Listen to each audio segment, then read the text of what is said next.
എല്ലാവർക്കും നമസ്കാരം. പുതിയൊരു വീഡിയോയിലേക്ക് സ്വാഗതം. കോൺഗ്രസ് നേതാവ് ശശി തരൂർ വീണ്ടും ഒരു വലിയ ബോംബ് പൊട്ടിച്ചിരിക്കുകയാണ്. അതായത് കേരളത്തിൽ മുസ്ലിം ക്രിസ്ത്യൻ വിഭാഗങ്ങൾക്കിടയിൽ അതിരൂക്ഷമായ ഭിന്നതയുണ്ട്. അപ്പോൾ 2026 നടക്കാൻ പോകുന്ന അസംബ്ലി ഇലക്ഷനിൽ ഇത് കോൺഗ്രസിന് വലിയൊരു തലവേദനയാകും. അപ്പോൾ നമുക്കറിയാം ഓരോരോ വിഷയങ്ങൾ വഖഫ് വിഷയത്തിലൊക്കെ ശരിക്കും പെട്ടിരിക്കുകയാണ്. ഈ ക്രിസ്ത്യൻ മുസ്ലിം വിഭാഗങ്ങൾക്കിടയിൽ അതിരൂക്ഷമായ ഭിന്നതയുണ്ട്. ശശി തരൂർ പറഞ്ഞ സത്യം തന്നെയാണ്. അപ്പോൾ ഇത് കോൺഗ്രസിന്, അതായത് ഭരണം കിട്ടുമെന്ന് പ്രതീക്ഷിക്കുന്ന കോൺഗ്രസിന് വലിയൊരു തലവേദനയാകുമെന്ന് തരൂർ പറയുന്നു. അപ്പോൾ ഇതിനൊരു പരിഹാരം എന്ന് വെച്ച് കഴിഞ്ഞാൽ ഇത് മറികടക്കണമെങ്കിൽ തന്നെ മുഖ്യമന്ത്രി സ്ഥാനാർത്ഥിയാക്കിയിട്ട് കോൺഗ്രസ് 2026 അസംബ്ലി ഇലക്ഷൻ നേരിട്ട് കഴിഞ്ഞാൽ ഈ ഒരു പ്രശ്നം മറികടക്കാൻ പറ്റുമെന്നാണ് തരൂർ ഹൈക്കമാൻഡിനെ അറിയിച്ചിരിക്കുന്നത്. ഇത് വളരെ ഇൻട്രസ്റ്റിംഗ് ആയിട്ടുള്ള കാര്യമാണ്. അതായത് തരൂർ പറഞ്ഞത് 100% സത്യമാണ്. നമുക്കറിയാം വഖഫിൻ്റെ വിഷയത്തിലൊക്കെ, മുനമ്പം വിഷയത്തിലൊക്കെ വി.ഡി. സതീശനൊക്കെ, പ്രതിപക്ഷ നേതാവായ വി.ഡി. സതീശനൊക്കെ എന്താ കാട്ടിക്കൂട്ടിയത്. അതായത് മുനമ്പം സമരപന്തലിൽ വന്ന്, മുനമ്പം സമരവേദിയിൽ വന്നിട്ട് ഇത് വഖഫ് ഭൂമിയല്ല, ഞാൻ നിങ്ങളോടൊപ്പം ഉണ്ട്, കോൺഗ്രസ് പാർട്ടി നിങ്ങളോടൊപ്പം ഉണ്ട് എന്നൊക്കെ പറയും. അപ്പോൾ തിരിച്ച് മുസ്ലിം ലീഗിൻ്റെ അടുത്ത് വന്ന്, കുഞ്ഞാലിക്കുട്ടിയുടെ അടുത്ത് വന്ന്, പാണക്കാട്ട് വന്നിട്ട് പറയും ഇത് വഖഫ് ഭൂമി തന്നെയാണെന്ന്. അതായത് സതീശൻ ഇവിടെ വന്നിട്ട് വഖഫ് ഭൂമി അല്ലാന്ന് പറയും. അപ്പോൾ അത് പറഞ്ഞ് നാക്ക് വായിലേക്ക് ഇട്ട ഉടനെ തന്നെ അപ്പുറത്ത് കുഞ്ഞാലിക്കുട്ടിയോ ലീഗിൻ്റെ ആരെങ്കിലും പറയും ഇത് വഖഫ് ഭൂമി തന്നെയാണ് എന്ന് പറയും. അപ്പോൾ ഇവരുടെ ഇരട്ടത്താപ്പ് കോൺഗ്രസിന് എന്താ പറയുക, ഒരു സ്റ്റാൻഡില്ലാത്ത അവസ്ഥയാണ്. അതായത് ആരും രണ്ടുപേരും പിണക്കാൻ പറ്റാത്ത അവസ്ഥയാണ്. അതായത് ക്രിസ്ത്യൻസിനും പിണക്കാൻ പറ്റില്ല, മുസ്ലിം ലീഗിനെയും പിണക്കാൻ പറ്റില്ല, മുസ്ലിംസിനെയും പിണക്കാൻ പറ്റില്ല. അപ്പോൾ അങ്ങനത്തെ ഒരു ഗുരുതരമായ ഒരു ഇതായിരുന്നു വഖഫ് കോൺഗ്രസിന് സമ്മാനിച്ചത്. അത് ശരിക്കും ചിലപ്പം CPM BJP മുതലെടുക്കുമെന്ന് തരൂർ പറയുന്നത് ശരിയാണ്. അതായത് പിണറായി വിജയൻ പോലും എന്തുകൊണ്ടാണ് മിണ്ടാണ്ടിരിക്കുന്നത്. അതായത് ഈ മുനമ്പം വിഷയത്തിൽ പോലും പിണറായി വിജയൻ സൈലൻ്റായിട്ടിരിക്കുന്നത് എന്തുകൊണ്ടാണെന്ന് അറിയോ. അതായത് ഈ വിഷയം കോൺഗ്രസിനെയാണ് ഇല്ലാതാക്കുന്നതെന്ന് ശരിക്കും പിണറായി വിജയൻ അറിയാം. അതുകൊണ്ടാണ് ഒരക്ഷരം മിണ്ടാതെ, ഇതിനെക്കുറിച്ചൊന്നും പ്രതികരിക്കാതെ CPM ഒക്കെ മിണ്ടാതിരിക്കുന്നത്. അതിൻ്റെ ഫലം കിട്ടുക BJPക്കും CPM തന്നെയാണ്. അപ്പോൾ പിണറായി ഉദ്ദേശിക്കുന്നത് വെച്ച് കഴിഞ്ഞാൽ അതെങ്ങനെയെങ്കിലും യൂട്ടിലൈസ് ചെയ്യുക, 2026 നടക്കുന്ന അസംബ്ലി ഇലക്ഷൻ അതിൽ യൂട്ടിലൈസ് ചെയ്യുക. ഇത് തന്നെയാണ്, ഈ വിഷയം തന്നെയാണ് 2026 ഭരണം പ്രതീക്ഷിക്കുന്ന കോൺഗ്രസിനെ ഏറ്റവും കൂടുതൽ പ്രതിസന്ധി ഉണ്ടാക്കുന്ന ഒരു കാര്യം. അതായത് ഇപ്പോൾ തന്നെ ഭയങ്കരമായിട്ട് ഒരു ഡിവിഷൻ ഉണ്ടായിട്ടുണ്ട്. അതായത് ഈ രണ്ട് കമ്മ്യൂണിറ്റിയുടെ ഇടയിൽ, അതായത് ക്രിസ്ത്യൻ സമൂഹം പരമ്പരാഗതമായി UDFന് വോട്ട് ചെയ്തുകൊണ്ടിരിക്കുന്ന ക്രിസ്ത്യൻ സമൂഹം ഈ വഖഫ് വിഷയത്തിൻ്റെ പേരിൽ ശരിക്കും എന്താ പറയേണ്ടത്, BJPക്ക് അനുകൂലമായി വോട്ട് ചെയ്യാനുള്ള ഒരു സാധ്യത തള്ളിക്കളയാൻ പറ്റില്ല. ഇത് തന്നെയാണ് ശശി തരൂറും പറയുന്നത്. അപ്പോൾ ആ സാഹചര്യം, അതായത് ഇവിടെ അതിരൂക്ഷമായ ഭിന്നതയുണ്ട് ഈ രണ്ട് കമ്മ്യൂണിറ്റിയുടെ ഇടയിലും. അപ്പോൾ ഈ രണ്ട് ആൾക്കാർക്കും സ്വീകാര്യനായ ഒരു വ്യക്തി എന്ന നിലയിൽ എന്നെ മുൻനിർത്തി തെരഞ്ഞെടുപ്പ് നേരിട്ടാൽ മാത്രമേ ഇത് പരിഹരിക്കാൻ പറ്റൂ, അല്ലെങ്കിൽ UDF തോറ്റ് തുന്നം പാടും എന്നാണ് ശശി തരൂരിൻ്റെ ക്യാമ്പ് പറയുന്നത്. അപ്പോൾ രാഹുൽ ഗാന്ധി, തരൂരിനെ സംബന്ധിച്ചിടത്തോളം തരൂർ സോണിയാഗാന്ധിയായിട്ട് മാത്രമേ സംസാരിക്കുകയുള്ളൂ. അതായത് രാഹുൽ ഗാന്ധിയെ പോലും കാണുന്നത് ജൂനിയർ ലീഡറായിട്ടാണ്, ഒരു കഴിവ് കേട്ട, ഒരു കപ്പാസിറ്റി ഇല്ലാത്തൊരു ലീഡറായിട്ടാണ് തരൂർ കാണുന്നത്. അപ്പോൾ ഇത്തരം കാര്യങ്ങൾ ചർച്ച ചെയ്യാൻ സോണിയാഗാന്ധിയായിട്ട് മാത്രമേ തരൂർ ഇത്തരം കാര്യങ്ങൾ ചർച്ച ചെയ്യുന്നുള്ളൂ. രാഹുൽ ഗാന്ധിയൊന്നും അധികം വലിയ വില കൊടുക്കുന്നില്ല.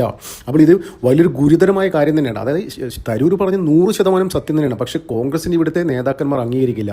വി.ഡി. സതീശനും ഇവിടുത്തെ കോൺഗ്രസിൻ്റെ ആൾക്കാരും ഒരിക്കലും അംഗീകരിക്കില്ല. എന്തെന്ന് വെച്ച് കഴിഞ്ഞാൽ ഈ വി.ഡി. സതീശനൊക്കെ മുഖ്യമന്ത്രി കുപ്പായം സ്വപ്നം കണ്ട് നടക്കുകയാണ്. എങ്ങനെയെങ്കിലും സുഡാപ്പികളെ സോപ്പിട്ട്, എങ്ങനെയെങ്കിലും ലീഗിനെ സോപ്പിട്ട് മുഖ്യമന്ത്രി കസേരയിൽ ഇരിക്കാൻ വേണ്ടിയിട്ടാണ് വി.ഡി. സതീശൻ എന്താ പറയുക ഇവിടെ കളിക്കുന്നത്. അപ്പോൾ തരൂർ പറഞ്ഞ ഈ അടുത്ത കാലത്ത് ഒരു കാര്യം നടന്നു. അതായത് കേരളത്തിലെ കോൺഗ്രസ് നേതാക്കന്മാർ ആരൊക്കെയാണ് പോപ്പുലർ എന്ന് പാർട്ടിയിൽ ഇൻ്റേണൽ സർവേ നടത്തി ഹൈക്കമാൻഡ്. അപ്പോൾ ആ സർവേയുടെ വിവരങ്ങൾ ശരിക്കും ശശി തരൂരിന് ചോർത്തിക്കൊടുത്തു. ഹൈക്കമാൻഡ് ആരാണ് ചോർത്തിക്കൊടുത്തതെന്ന് അറിയില്ല. അതായത് KC വേണുഗോപാലിന്, ചിലപ്പം KC വേണുഗോപാലിൻ്റെ ശത്രുക്കൾ ആരെങ്കിലും ചോർത്തിക്കൊടുത്തിരിക്കാം. അതിൽ ഏറ്റവും കൂടുതൽ പോപ്പുലാരിറ്റിയിലേത്, അതായത് ജനങ്ങളും ആ നേതാക്കന്മാരൊക്കെ ആഗ്രഹിക്കുന്നത് ശശി തരൂർ മുഖ്യമന്ത്രിയാകാൻ തന്നെയാണ്. അപ്പോൾ അതൊക്കെ മുൻനിർത്തിയാണ് ഈ തരൂറുണ്ടല്ലോ ഈ ഹൈക്കമാൻഡിനെതിരെ, കേരളത്തിലെ നേതാക്കൾക്കെതിരെ വെട്ടിപ്പൊട്ടിച്ചത്. അതായത് പണിയെടുക്കാതെ ഇനി എന്താ പറയണ്ടേ, പരമ്പരാഗതമായി കിട്ടുന്ന കോൺഗ്രസ് വോട്ട് കൊണ്ട് ഇനി കേരളത്തിൽ ഭരണത്തിൽ വരാൻ കഴിയില്ല. അതായത് അതിനപ്പുറത്തുള്ള വോട്ടുകൾ നേടിയാൽ മാത്രമേ കേരളത്തിൽ ഭരണത്തിൽ വരാൻ പറ്റൂ. പിന്നെ അതുമാത്രമല്ല, നന്നായി പണിയെടുത്താൽ മാത്രമേ ഭരണം കിട്ടൂ. അതായത് തന്നെ പോലുള്ള ഒരാളെ മുഖ്യമന്ത്രി സ്ഥാനാർത്ഥിയാക്കിയാൽ മാത്രമേ ഭരണം കിട്ടൂ എന്ന് ശശി തരൂർ പറയാതെ പറയാണ്. ഉള്ള കാര്യം തന്നെയാണ്. നമുക്കറിയാം ഹരിയാനയിലെ എക്സാമ്പിൾ ഈ തരൂരും പറഞ്ഞിരുന്നു. ഈ ഹരിയാനയിൽ നടന്ന് നോക്കണം. ഹരിയാനയിൽ എന്താണ് സംഭവിച്ചത്.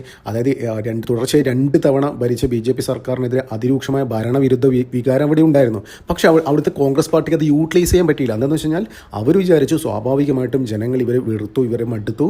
അപ്പോൾ ജനങ്ങൾ നമുക്ക് വോട്ട് ചെയ്ത് നമ്മൾ അധികാരത്തിൽ ഏറ്റുവെന്ന് ഹരിയാനയിലെ കോൺഗ്രസ് അത് വിചാരിച്ച് ഗ്രൗണ്ടിലിറങ്ങി പണിയെടുത്തില്ല. പക്ഷേ അവസാനത്തെ 6 മാസം BJPയുടെ RSSൻ്റെയൊക്കെ സഹായത്തോടുകൂടി ഗ്രൗണ്ടിലിറങ്ങി പണിയെടുത്തു. എല്ലാവരും നേരിൽ കണ്ടു. ഒരുപാട് വുമൻസ് വെൽഫെയർ സ്കീമുകൾ കൊണ്ടുവന്നു, വുമൻ സെൻട്രിക് സ്കീമുകൾ കൊണ്ടുവന്നു. അതൊക്കെ ശരിക്കും ഭയങ്കര ഇമ്പാക്റ്റ് ഉണ്ടാക്കി. അപ്പോൾ ഫലം വരുമ്പോഴുണ്ടല്ലോ BJP പൂർവാധികം ശക്തിയോടെ തിരിച്ചെത്തി. അവിടെ ഇലക്ഷൻ റിസൾട്ട് വരുന്നതിന് ഒരാഴ്ച മുന്നേ കോൺഗ്രസ് നേതാക്കന്മാർ മീറ്റിംഗ് കൂടി. ആരാണ് മുഖ്യമന്ത്രി തീരുമാനിച്ചു, ആഭ്യന്തരമന്ത്രി തീരുമാനിച്ചു, വിദ്യാഭ്യാസം ആർക്കാണെന്ന് തീരുമാനിച്ചു, പൊതുമരാമത്ത് മാർക്കാണ് തീരുമാനിച്ചു, ഇതൊക്കെ തീരുമാനിച്ചു. പക്ഷേ റിസൾട്ട് വരുമ്പോൾ ആകെ അട്ടിമറിച്ചു. അപ്പോൾ തരൂറും ഇത് തന്നെയാണ് ചൂണ്ടിക്കാണിക്കുന്നത്. അപ്പോൾ ഹരിയാനയിൽ കോൺഗ്രസ്സിൽ സംഭവിച്ചത് കേരളത്തെ കോൺഗ്രസ്സിനും കാത്തിരിക്കുകയാണ്. അതായത് ഗ്രൗണ്ടിൽ ഇറങ്ങി പണിയെടുത്തില്ലെങ്കിൽ, ശരീരം ഇറങ്ങി പണിയെടുത്തില്ലെങ്കിൽ എന്തായാലും പണി പാളും, കോൺഗ്രസ്സിന് ഭരണം കിട്ടില്ല, മൂന്നാം തവണ പിണറായി വിജയൻ ഭരണത്തിൽ വരും എന്നാണ് ശശി തരൂർ പറഞ്ഞത്. അപ്പോൾ ഇതിൻ്റെയൊക്കെ ഭാഗമായിട്ടാണ് ഒരു പ്രഷർ ചെലുത്തുക എന്നുള്ള രീതിയിലാണ് പിണറായി വിജയൻ്റെ വ്യാവസായിക നയങ്ങളെ പിന്തുണച്ചുകൊണ്ട് ശശി തരൂർ എന്താ പറയുക ലേഖനം എഴുതി, ഇന്ത്യൻ എക്സ്പ്രസിലേക്ക് ലേഖനം എഴുതിയില്ലേ. അപ്പോൾ വ്യാവസായിക നയങ്ങളെ പിണറായി വിജയനെ സപ്പോർട്ട് ചെയ്തില്ലേ. അപ്പോൾ ഇതൊക്കെ ഒരു കോൺഗ്രസ്സിലൊരു പ്രഷർ ആവാൻ, ഒരു കോൺഗ്രസ്സിന് ഒരു പ്രഷർ ചെയ്യാൻ വേണ്ടിയിട്ടാണ് തരൂർ ചെയ്തത്. അപ്പോൾ കോൺഗ്രസ് എന്തായാലും തരൂർ എന്തായാലും CPM-ലേക്ക് പോകാൻ സാധ്യതയില്ല. എന്താണെന്ന് വെച്ചാൽ തരൂരിൻ്റെ ആഗ്രഹം കേരളത്തിൽ മുഖ്യമന്ത്രി സ്ഥാനാർത്ഥിയാകുക. അതായത് ഇത്തരം പ്രക്ഷോഭങ്ങൾ, തരൂർ ഇപ്പോൾ ഇടുന്ന ബോംബുകളുണ്ടല്ലോ, അപ്പോൾ അതിൻ്റെ പിന്നിലെ ചേതോവികാരം എന്താണെന്ന് വെച്ച് കഴിഞ്ഞാൽ ആദ്യം ഹൈക്കമാൻഡിൻ്റെ അടുത്ത് പറഞ്ഞിട്ടുണ്ടായിരുന്നു, അതായത് എൻ്റെ കഴിവിന്, എൻ്റെ കപ്പാസിറ്റിക്ക്, എൻ്റെ ക്യാപ്പബിലിറ്റിക്ക് അനുസരിച്ചുള്ള ഒരു റോൾ എനിക്കില്ല, അപ്പോൾ അത് വേണം, അത് തന്നില്ലെങ്കിൽ ഞാൻ വേറെ വഴി നോക്കും. വേറെ വഴി നോക്കുമെന്ന് വെച്ച് കഴിഞ്ഞാൽ വേറെ പാർട്ടികൾ ഓപ്ഷനുണ്ട്. BJP നല്ലൊരു ഓപ്ഷനാണ്, CPM-ൽ എന്തായാലും പോവില്ല. പക്ഷേ ഇപ്പോൾ CPM-നും പിണറായി വിജയനൊക്കെ പോകുന്നത് എന്താണെന്ന് വെച്ച് കഴിഞ്ഞാൽ കേരളത്തിലെ കോൺഗ്രസിനെ ഒന്ന് സമ്മർദ്ദത്തിലാഴ്ത്താൻ വേണ്ടിയിട്ടാണ്. അതായത് 2026 ഇലക്ഷൻ നടക്കാൻ പോയില്ലേ.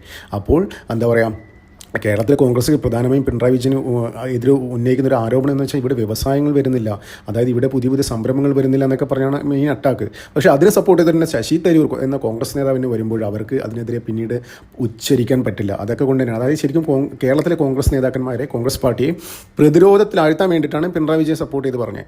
അപ്പോൾ അങ്ങനെയെങ്കിലും ഇവിടെ ഒരു മുഖ്യമന്ത്രി സ്ഥാനാർത്ഥിയാവാൻ പറ്റൂ എന്നാണ് അദ്ദേഹം ട്രൈ ചെയ്തത്. പക്ഷേ എന്തായാലും ഒരു കാര്യം ഉറപ്പിക്കുക, അതായത് മുതിർന്ന കോൺഗ്രസ് നേതാക്കളുമായിട്ട്, കേരളത്തിലെ മുതിർന്ന കോൺഗ്രസ് നേതാക്കളുമായിട്ട് ശശി തരൂർ പങ്കുവെച്ച് കഴിഞ്ഞു. അതായത് എന്തായാലും താൻ പാർട്ടിയിലേക്ക് പുറത്തേക്ക് തന്നെയാണെന്ന്. അതിപ്പോൾ CPM ആണോ BJP എന്നാണോ മാത്രമേ അറിയാൻ ബാക്കിയുള്ളൂ. പക്ഷേ ശശി തരൂർ ഒരിക്കലും CPM നല്ല ഓപ്ഷൻ ആയിരിക്കില്ല. CPM-ൽ പോയി കഴിഞ്ഞാൽ ഒന്നും ആവാൻ പറ്റില്ല. അതായത് മുഖ്യമന്ത്രി സ്ഥാനം കൊടുക്കുമോ CPM? ഒരിക്കലും കൊടുക്കില്ല. അപ്പോൾ CPM ആയിരിക്കില്ല, തരൂർ പോകുന്നത് BJP-യിലേക്ക് തന്നെയാണെന്നാണ് കോൺഗ്രസിൻ്റെ നേതാക്കന്മാരടക്കം പറയുന്നത്. തരൂർ പറഞ്ഞതിൽ ഭയങ്കര കാര്യമാണ്. ഈ കോൺഗ്രസ് നേതാക്കൾ എന്തുകൊണ്ടാണ്, അതായത് തരൂർ പറഞ്ഞ കാര്യം മുഖവിലക്കെടുക്കാതെ, ഇവിടെ ക്രിസ്ത്യൻ മുസ്ലിം വിഭാഗങ്ങൾക്കിടയിൽ അതിരൂക്ഷമായ ഭിന്നതയുണ്ട്. അത് ഉള്ള കാര്യം തന്നെയാണ്, സത്യം തന്നെയാണ്. ഈ വഖഫിൻ്റെ വിഷയത്തിൽ തന്നെ എന്താണ് ഇവിടെ സംഭവിച്ചത്? ശരിക്കും അവിടെ സ്കോർ ചെയ്തില്ല. ഈ രാജ്യത്തുടനീളം വഖഫിൻ്റെ പേരിൽ കോൺഗ്രസ് ചെയ്ത ചെയ്തികൾ ശരിക്കും ജനങ്ങൾ മനസ്സിലാക്കിയില്ലേ. അപ്പോൾ ശരിക്കും അവരോട് ഇവിടെ വന്നിട്ട് ഈ ഹൈബീഡനൊക്കെ എന്തൊക്കെയാണ് കാട്ടിക്കൂട്ടി. ഹൈബീഡനൊക്കെ എന്താ പറയുക, അവിടെ ജനങ്ങൾ കിട്ടിക്കഴിഞ്ഞാൽ അടിച്ച് ഹൈബീഡനൊക്കെ ചിലപ്പോൾ എന്താണ് പരസ്യമായി പെരുമാറുന്ന രീതിയിലേക്ക് കാര്യങ്ങൾ എത്തിയിരുന്നു. അപ്പോൾ അതിൻ്റെ ഇടയിലേക്കാണ് നരേന്ദ്രമോദി സർക്കാർ എന്താ പറയുക, അതിനിടയിലാണ് ഈ വഖഫ് ഭേദഗതി ബില്ല് രാജ്യസഭയിലും പാർലമെൻറ്റിലൊക്കെ അവതരിപ്പിക്കുന്നത്. അപ്പോൾ ഏകദേശം അതിന് ഈ സെഷനിൽ തന്നെ, അടുത്ത സെഷനിൽ തന്നെ പാസ്സാക്കി എടുക്കും. അപ്പോൾ അവർക്കിപ്പോൾ പ്രശ്നമില്ല. ഇപ്പോഴും ഉണ്ടല്ലോ, ഈ ബില്ല് പാസ്സാക്കിയതിന് ശേഷം ചില എന്താ പറയുക കോൺഗ്രസ് നേതാക്കളും CPM നേതാക്കന്മാരൊക്കെ മുൻപത്തെ ജനങ്ങളെ കാണാമെന്നു ആട്ടി വിടുന്ന വീഡിയോ ഉണ്ടായിരുന്നു കഴിഞ്ഞ ദിവസം. ഇതൊക്കെ ഗ്രൗണ്ട് റിയാലിറ്റിയാണ്. അതായത് അതിരൂക്ഷമായ ഭിന്നതയുണ്ട്. എറണാകുളത്തുണ്ടല്ലോ, ക്രിസ്ത്യൻ സമൂഹം കോൺഗ്രസിന് നല്ലൊരു വോട്ട് ബാങ്കാണ്. 2026 നടക്കുന്ന അസംബ്ലി ഇലക്ഷനിൽ ശരിക്കും എറണാകുളത്തിൽ ശരിക്കും എന്താ പറയുക, ഇവർക്കെതിരെ വോട്ട് ചെയ്യും, കോൺഗ്രസിനെതിരെ വോട്ട് ചെയ്യും. അത് BJP കിട്ടുമോ CPM-ന് കിട്ടുമോ എന്ന് കണ്ടറിയേണ്ടിയിരിക്കുന്നത്. അത് ആരാണ് കൂടുതലായിട്ട് യൂട്ടിലൈസ് ചെയ്തിട്ട് എന്താ പറയുക അവരുടെ പെട്ടിയിലാക്കുന്നത്, അതിനെ ഡിപ്പെൻഡ് ചെയ്തിരിക്കും. എന്തിനാലും ഒരു കാര്യം ഉറപ്പിച്ചു, നരേന്ദ്രമോദി സർക്കാർ ഉള്ളതുകൊണ്ടാണ് ഈ മുൻപത്തെ ഇഷ്യൂക്കെ സോൾവ് ആയെന്ന് അവിടുത്തെ ജനങ്ങൾ വിശ്വസിക്കുന്നു. കോൺഗ്രസിനെ അവർ എടുക്കാൻ തയ്യാറല്ല. അപ്പോൾ ദാറ്റ് മീൻസ് എന്താറുണ്ട്, ഒരു ക്ലിയർ ഡിവിഷൻ ഉണ്ടായിട്ടുണ്ട് ഈ വഖഫിൻ്റെ പേരിലൊക്കെ. മുസ്ലിം ക്രിസ്ത്യൻ വിഭാഗത്തിനിടയിൽ ലവ് ജിഹാദ്, നർക്കോട്ടിക് ജിഹാദ്, അങ്ങനെയുള്ള പല പല കാര്യങ്ങളുമായി ബന്ധപ്പെട്ട് ഒരു ക്ലിയർ ഡിവിഷൻ ഉണ്ടായിട്ടുണ്ട് ഈ രണ്ട് കമ്മ്യൂണിറ്റിയുടെ ഇടയിൽ. അത് ഇവരുടെ വോട്ട് ബാങ്ക്, ഇവരാണ് ഇവിടെ കോൺഗ്രസിനെ പിടിച്ചിടുന്നത്. അപ്പോൾ തരൂർ പറഞ്ഞത് വളരെ കറക്റ്റാണ്. ആ ഒരു പ്രതിസന്ധി മറികടക്കണമെങ്കിൽ തരൂരിനെ മുഖ്യമന്ത്രി സ്ഥാനാർത്ഥിയാക്കി നിർത്തണം. അല്ലെങ്കിൽ കോൺഗ്രസ് പാർട്ടി എന്താ പറയുന്നത് തകർന്നടിയും തന്നെയാണ് തരൂർ ഹൈക്കമാൻഡിനോട് പറഞ്ഞത്. അപ്പോൾ എന്തായാലും നമുക്ക് കാത്തിരിക്കാം. അതായത് ഈ വിഷയത്തിൽ കോൺഗ്രസിൻ്റെ ഹൈക്കമാൻഡ് എങ്ങനെ പ്രതികരിക്കുന്നു. അതായത് അവിടെ മുഖ്യമന്ത്രി കുപ്പായം തയ്ച്ചിരിക്കുകയാണ് KC വേണുഗോപാൽ. അപ്പോൾ എങ്ങനെയെങ്കിലും തരൂരിനെ പാർട്ടിയിൽ നിന്ന് ചാട്ടിക്കണം എന്ന ഒരു വാശിയിലാണ് എന്താ പറയുക KC വേണുഗോപാലും പ്രവർത്തിക്കുന്നത്. എന്തായാലും നമുക്ക് കാത്തിരിക്കാം. ഏകദേശം ഈ മാർച്ച് ഫസ്റ്റ് വീക്കോടുകൂടി തരൂർ എങ്ങോട്ട് പോകുന്നുള്ള കാര്യത്തിൽ ഒരു ക്ലിയർ പിക്ചർ നമുക്ക് കിട്ടും. നമുക്ക് അതിനായി കാത്തിരിക്കാം. നന്ദി, നമസ്കാരം. മറ്റൊരു വീഡിയോ കാണാം.